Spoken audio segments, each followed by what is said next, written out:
So, we when we have figures, authoritative figures talking down who are within our organizations, talking down on athletes, and they hear these things first, and it mentally brings us down. And then we still have to deal with training, we still have to deal with our regular life. Like, these things affect us.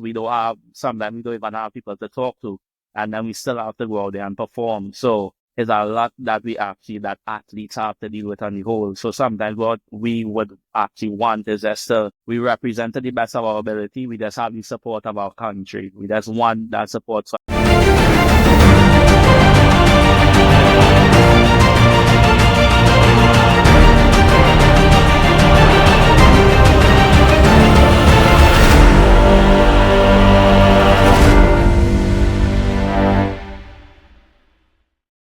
Hello, beautiful people. Welcome to another episode of Beyond Finish Line with Star, where athleticism meets inspiration. A safe space where athletes come to share their untold stories, humble beginnings, setbacks, and how they overcame, diving into intersections of sports, lifestyle, and personal growth. And I am your host, Star Mpama. Today, we have another special guest. I mean, they're always special.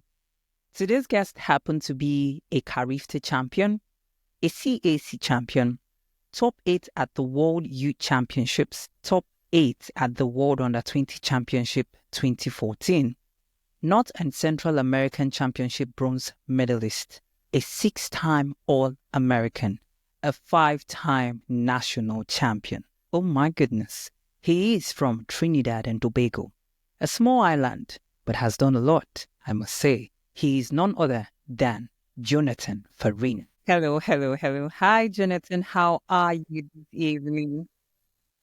Hi, Star. I'm good. Thanks for having me. Oh, okay. So, without wasting much of anybody's time, bro, it took me... what's the word right now? I mean, it took me forever listing out your accolades. Man, how long have you been running track and field? I would say just about almost 15 years now. Almost 15 Oh my years. goodness. Been at it for a minute. 15 years. Amazing. Can you talk us through your journey? I mean, how did it all start? Obviously, I'm from Trinidad and Tobago, and the most popular sport in Trinidad is football, soccer to the Americans. And my twin brother and I, we used to play the left and right wing, and we used to play for a very popular football club in Trinidad. And the coach, one day, every time, he used to always tell the players to play the ball over to Jonathan or Nathan. They would run and catch it. And every time we get the ball, we used to kick the ball and run straight off the field. And then the coach said, you know what? Maybe you're all too fast for the soccer pitch. You all should probably go and try athletics also. And then one day I started running. I went to the national secondary school sports, and there's each zone, there's something called zonals. So I had to run the zonals, and I raced against one of the fastest guys in my zone, and I beat him, and everybody was surprised. And from that day on, I had passion for athletics and sprint. Amazing. You mentioned you have a twin brother. I do. That's my next heartbeat. He also does track, and we both challenge each other to get the best out of each other. Great. Amazing. So you were into football, and he was just too fast, rolling the ball.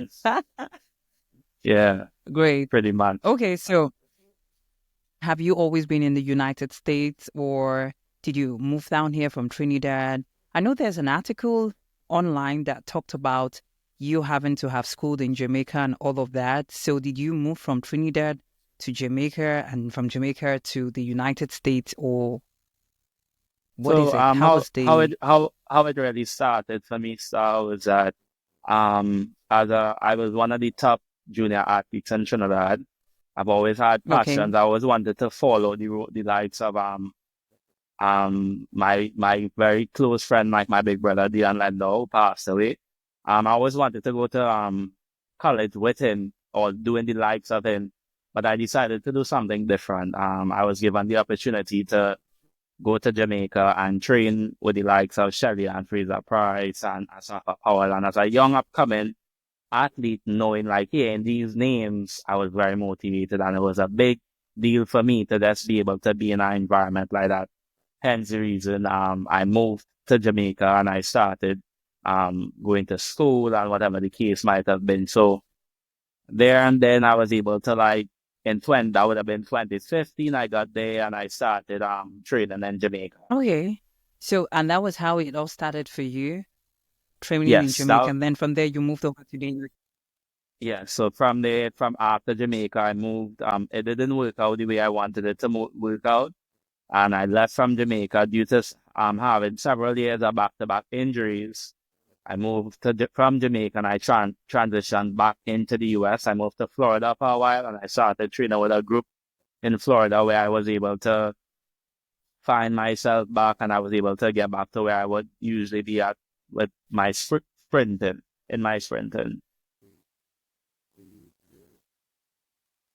Wow. Back to back injuries. That must be tough. We know Trinidad and Tobago to be a small Caribbean island, right?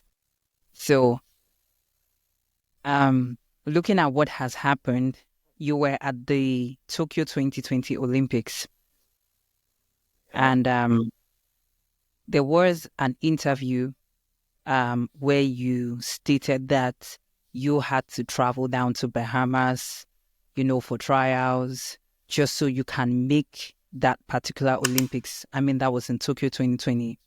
And also there was another interview where you talked about battling with injuries and how the people you are actually looking up to have actually turned back to be the same set of people, talking down on younger athletes like yourself. Tell me, how was those times for you? How were you able to, what exactly has been happening? How were you able to hang in? And how were you even able to put yourself in the right spot mentally to go down to Bahamas, make it the standard that took you down to Tokyo 2020? Obviously, so I would start by saying that, for this was pre-COVID or during the COVID time, and every country was going through their own struggles, right? But a lot of the countries were opening back up and having competitions and starting to allow their athletes an opportunity to qualify for the Olympics. What had happened was that Trinidad and Tobago, we only allotted, or the government only was able to allow us to have, like, let's say, 3 competitions for the year, 3 opportunities to try to qualify for the Olympics, which isn't enough for a track athlete. You know how it is. You have to race back-to-back races in order to get yourself into shape until you could get to where you need to be at, until you start to really sharpen up. So we were not really given much opportunity in Trinidad, and there was an opportunity where athletes was able to go to the Bahamas to try to seek qualification or utilize the Bahamas national trials as a qualification last chance meet. And for some strange reason, a lot of athletes who were in Trinidad and Tobago was denied an opportunity because they weren't aware of this that was happening, and it kind of like, I would say, like, sabotage a lot of athletes. And when I found out, I was unable to travel through the US at the time due to like visa issues.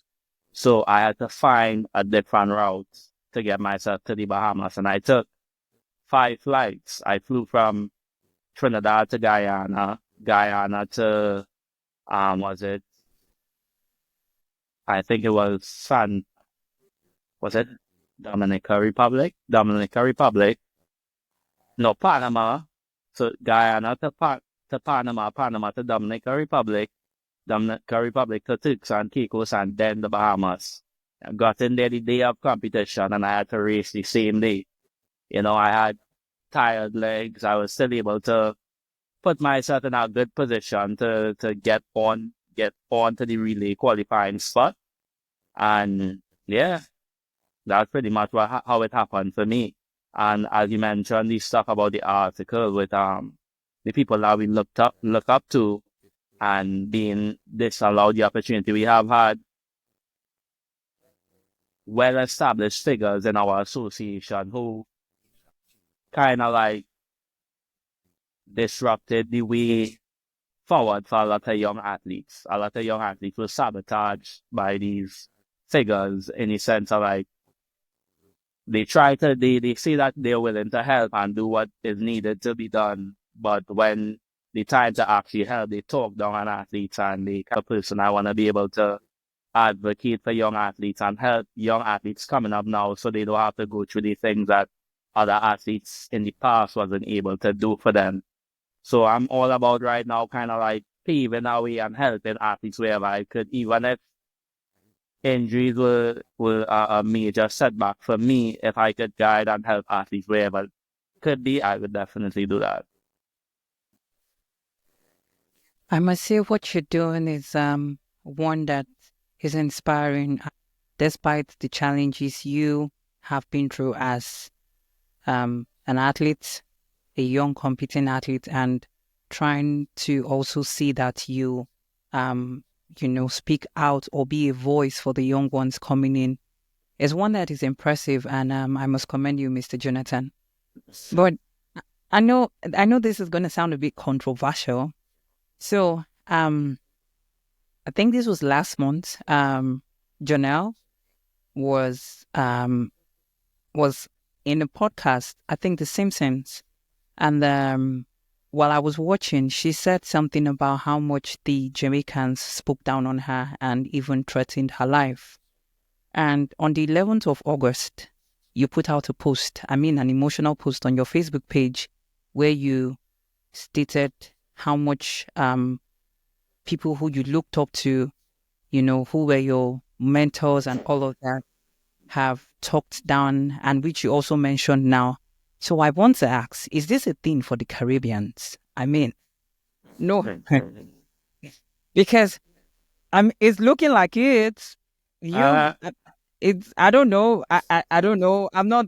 Hello, disclaimer. I'm not. Yeah, But yeah. I need to know: is this something that is common in with the Caribbeans, or is it just that some certain athletes are unfortunate to face these challenges? Because I'm trying to imagine the mental state you all will be in going through all of this, being talked down on by your own people. It's a different thing if it's persons from the outside world. So is this something that we should count the Caribbeans for? Well, I would say that in sport, we have these things quite often, but it affects people in the Caribbean more so because we are smaller nations, smaller islands, and we are affect everything has a direct impact on us. And as small nations, we feel like we feel like we are flying our flag so heavily that we take the entire population of Trinidad and Tobago or Jamaica on our backs. So they have high expectations for us, but at the same time they don't know half of the sacrifices that we have to what we have to make. Sometimes we may be trying to get simple things like funding or whatever the case might be from our government, which is the taxpayers' money, but a lot of athletes don't get it. So they think that athletes should go out and because they're spending all this amount of money on athletes, like we should give them the results. But there are a lot of obstacles in the way of actually just getting to that point of just being in the top 8 in the world. Is oftentimes is a big accomplishment. Like a lot of athletes, that's a big accomplishment for them. So, you know, we when we have figures, authoritative figures talking down who are within our organizations, talking down on athletes, and they hear these things first, and it mentally brings us down. And then we still have to deal with training, we still have to deal with our regular life. Like these things affect us. Sometimes we don't even have people to talk to, and then we still have to go out there and perform. So it's a lot that athletes have to deal with on the whole. So sometimes what we would actually want is just we represent to the best of our ability. We just have the support of our country. We just want that support. So I think like especially for Jamaicans, they're very patriotic about their sports, their track and field, especially that's a big deal for them. So, and just, as you say, it's controversial, but because of the whole issue, she's dating or engaged, rather, I say, to Noah Lyles and all of this. It's just like, it's a big deal for them because USA is a big rival for them. Jamaica is a big rival for the US and on and on. So, I mean, I don't think we could dodge it, but what we could do is sometimes we want to see more the positive posts from the Trinidad and Tobago supporters or the Caribbean supporters rather than the negative. The negative really do affect us. So 15 years of running track and field. Unfortunately, you were not able to hit the standard for Paris 2024, but you are still running. And in the course of this interview, you've mentioned not once, not twice, consistent injuries. How have you been able to pull through for the past 15 years? So I talk to myself a lot. I'm big on not giving up. I really want to help young athletes who face these type of adversities. I want to be able to show them that, even though we are faced with a lot of difficult times, there's still a way to make it. Once we stay focused, we keep at it. Sometimes we may not have the support from who we might want it from, but as long as you have your family members on your side, you have God on your side, it is possible, as you say, for the past couple of years, I've trained with some of the best athletes in the world. And I considered myself one of a great athlete. I have a lot of athletes who I've competed against, like Zanel Hughes, TJ Green, Jeremy Richards, a lot of Caribbean athletes who are on the world stage right now that I've competed with, so, I think my time it hasn't been then, but it's soon to come. So I'm not giving up until I'm able to accomplish that. Most definitely. Most definitely. Your dreams are valid, completely valid. Let's tilt a bit into academics. Schooling at University of Technology, Jamaica. Did you finish there? No. Yeah, I didn't finish at University of Technology. I at one point I just wanted to focus solely on track. Bro, you have made a lot of sacrifice. Yeah. What? Are you serious? Oh, so was it after that you moved to the United States? Yes. After living in Jamaica for 3 years, I left and I moved to Florida in 2018. Where you schooled at Essex Community College? Yes. And later transferred to Butler County Community College? Yes, big up Coach Greg. Coach Greg. The 6-time NJCAA All-American. How were you able to hold that in and still hold in your academics? So I would say like within the past couple of years, I've been faced with a very, how you call it, a surreal moment. As I mentioned earlier, the passing of my very close friend, Dion Lendo. It kind of like opened my eyes when he left to like actually try to like do something very valuable in the sport. He was doing great things, and I felt like that his death impacted me in a very meaningful way, but also in a very sad way. When I got back into the United States and I started competing, I just felt like I had to get it done. I had to like just show up and just compete to the best of my ability. So each time I go out there, I just compete for him. And sorry, I kind of lost track on your question. So if you could. So the Sorry about question that. is how you have been able to manage academics with all of this. Right. So also, I'd like to add that, as I said, like COVID actually kind of like showed me how short life could be also, and how Hmm. fast things can happen. So I really wanted to really align myself with that balance and show a lot of athletes that it doesn't have to be happen right now, but once you're able to get it done is what is important. You want to start the 100 meter, you don't want to come up short, you don't want to run 90 meters. You want to run all the way through the line. And my goal is to just show that it doesn't matter how old you are or when you want to do it. Once you're able to start it, we should always complete what we started. So I was So able to have a very good balance. so apparently COVID was a turning point for you, Ali. Definitely was. So where are you schooling right now? I'm currently at Ryan University No, in North amazing. And Carolina. Yes, I guess you have just one more year to go. yes. I'm a Ah, senior this year. amazing. COVID did its ups and downs, but I guess it had a high positive impact on you. And I'm glad you actually decided to start.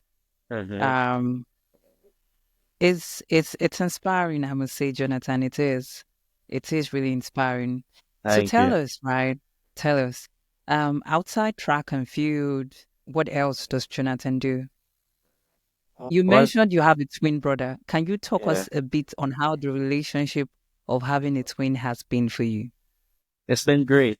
So, like having an identical twin, somebody look just like you. I mean, you can't ask for better than that, you know.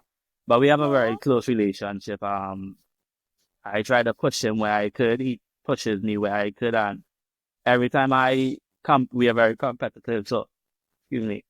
Most things that we do, I do for him. Most things that he does for me when it comes to like sports or whatever we doing in our lives. So, we always keep each other in mind. And I think on the whole, we're just fun, outgoing guys, boys, we just like having fun, enjoying ourselves and do what we got to do. Hmm. Talking about fun and outgoing, is it the kind of fun I'm thinking? I mean, general fun. Just, we like not nature Because stuff. I know the Caribbean islands is The Caribbeans are just when it comes to fun, you people take it No, to we, like. we we have a good time down there. So you have still not answered that question. Aside from track and field, what else, or what is it we don't know about I'm big Jonathan? on adventure. I like hiking, natural nature stuff. Um, I'm big on the summertime in the United States. I like going to like adventure parks and stuff. So I like thrilling things to get my anxiety up, my heart rate going, stuff like that. Really, that's my type of thing. I think I need I think I need to get my own heart rate going. What do you think? I mean, this summer, don't you think we need to link up? So, you know what? I'm a text away, I'm a phone call away, I'm always down for a fun time. So, Jonathan, what would you say to younger athletes who are watching, and what would you say to the viewers or persons in general, individuals? What are those words you will give out for people who are watching to take home? I would always, speaking out to the young people, I would always remind them to believe in themselves. Once they believe in themselves, anything else comes after. They could attain anything, achieve anything that they want to. But first it starts with self-belief, so just being able to take your first step into the real world. Yeah, you have to believe. Sometimes you just have to believe that you could take that step in order to just get going. So I just would like every young athlete to know that keep believing. That's my main message for them. Keep believing. Keep believing. Hmm. Even in times of injuries, keep believing. Keep Even believing. even when they talk down on you, keep Keep believing. believing. So Believe in apparently, your it's just goal. Yeah, knowing Yeah, where you're headed. correct. Hmm. Okay, Jonathan Farinha. I mean, it's been a short but heartfelt moment or episode with you, if that's the right word to use. And to my lovely viewers, I hope you have been able to pick one or two things from these amazing athletes, looking at the setbacks, running track for over 15 years, having been talked down here and there. I mean, like he mentioned, COVID was a turnaround academically, and man, he's doing it. He's doing it big time. I must say, big kudos to you, Jonathan Farinha. And being a voice for the younger athletes is one feat that is not, it's not something people would want to stand up to, considering um, the ordeals that comes with that, because being able to speak up, you have to be ready for the bullets. And A lot of bullets come with it, sir. Trust me, a lot of bullets. But you know what? We have to do what we have to do, and whatever we believe in, and what I believe in, is helping the younger ones and standing up for them. So I would continue to advocate for them wherever I could. you have heard it all. He will continue to advocate for them. Well, we come to the end of this exciting episode, and until we meet again, I still remain your host, Star Mpama. Be good, stay safe, and bye for now.